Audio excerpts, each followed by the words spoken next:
Hi, Genevieve Jacobs from Region Media with this week's news update. We're at the Peace Bell in Nara Park at a time, of course, of great distress and great concern about the happenings in Ukraine and the dreadful things that are taking place there and occurring to civilians. There'll be many refugees as a consequence of that, but this Sunday in Garema Place, as usual on Palm Sunday, there'll be a rally for refugees and for a matter that's bipartisan, that unites many who are distressed about those who need our assistance. John Minns is with me, Professor John Minns from the ANU, and Carol Wagner, who's Assistant Bishop in the Canberra-Goulburn Anglican Diocese. John, tell me about the Palm Sunday rally and the causes that are close to people's hearts this year. Well, every year at Palm Sunday, thousands of people in Canberra come out to both to protest what our attitude to accepting refugees has been, but also to call for more generosity and to show that we welcome people who've been displaced in this way through no fault of their own. And look, as I said, this year perhaps it's very front of mind because we're seeing the absolute horrors of a very brutal, full-scale land war. But this issue, of course, goes well beyond that. It certainly does. Since, in the last 10 years, the number of people who've been forced to flee their home is something like 82 million just in that period. The number needing resettlement in other countries, and countries like Australia, has gone up by 80%. The number actually being resettled has dropped to a half of what it was 10 years ago. So what's happening in Ukraine is heartbreaking, and certainly we hope that countries like our own and other countries in Europe and North America accept more and more people, but that we shouldn't forget that, for example, there are 6.8 million displaced Syrians outside their country, in a country as devastated by war as Ukraine is being now.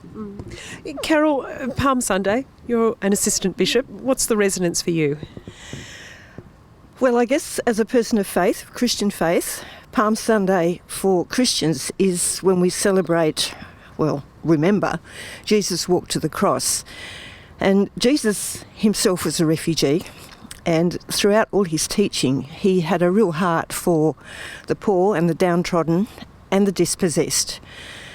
And I guess Palm Sunday, as he goes to the cross to sacrifice himself, we remember that in order for us to support some of these same people ourselves, we might be called on to make sacrifices of our own.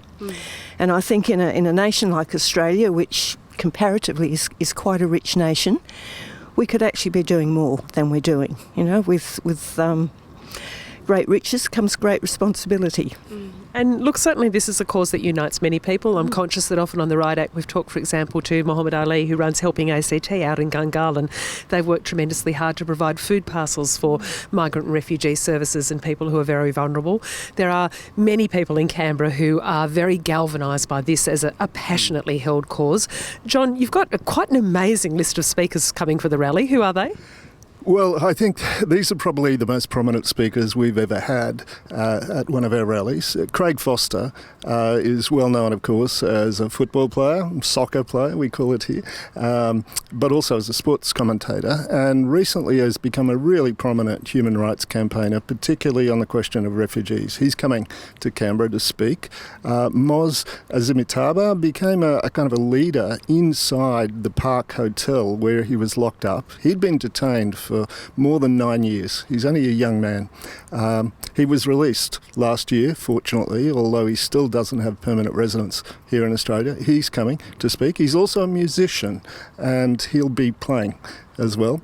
And you've got an Afghan movie star coming, haven't you?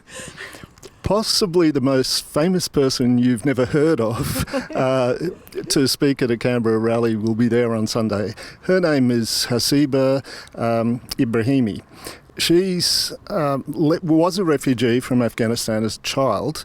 She went with her family many years ago and grew up in Iran. She then went into the movies and she starred in 5 major movies, international acclaim. She was in 2 major series on Afghan TV when she went back there. And she's ended up in Australia. She just came for a visit, to visit her sister, actually. And then Kabul fell, and all of her friends are now in hiding back in Afghanistan. She's also a women's rights activist. She's only 24, but she's again a refugee. She can't go back. She'll be coming to speak as well. And again, we're reminded of many people in Canberra who have advocated for these causes. Virginia Hausager's work with Maboba's Promise, understanding that many of the Afghan refugees are people who are under tremendous political pressure. So the rally is on in Garema Place and 1 o'clock on Sunday, on Palm Sunday. Look, also making news on the Riot Act this week, we've had the dramatic revelations of just how difficult the situation is at Calwell High, and in fact Education Minister Yvette Berry has faced down a motion of no confidence in the Assembly this week, but stories of gangs, of weapons, of teachers who are in terrible fear and a situation that just seems completely untenable. We've got an opinion piece from Zoya Patel on the window washers of Northbourne Avenue and how people feel about their interactions with them, which is provoking an enormous amount of conversation. Do you pay? Do you ignore? Is it legal? How do we approach this situation, which is one of those particular Canberra things, I think. We've identified the person whose body was found on Pialigo Avenue several weeks ago. He's been named as Giles Malloy from Queanbeyan. Police are urgently seeking more information about how his body came to be found on Pialigo Avenue and a period of time between him last being sighted by friends. And also a beautiful story about Auntie Caroline Hughes, who has just been made an honorary professor at the University of Canberra. She's been a pioneer in Ngunnawal language, and she's currently at IATSIS, where there's an enormous amount of work going on to rescue Ngunnawal language, to promote Ngunnawal language and to enhance our understanding of it. All that and more on the Riot Act. We've got a weekly newsletter that drops into your inbox every Thursday, so sign up for that. Join in the great big Canberra conversation, a daily digest every day. We love talking to Canberra about Canberra stories. And thank you, John. Thank you, Carol. I'm Genevieve Jacobs. This is Region Media.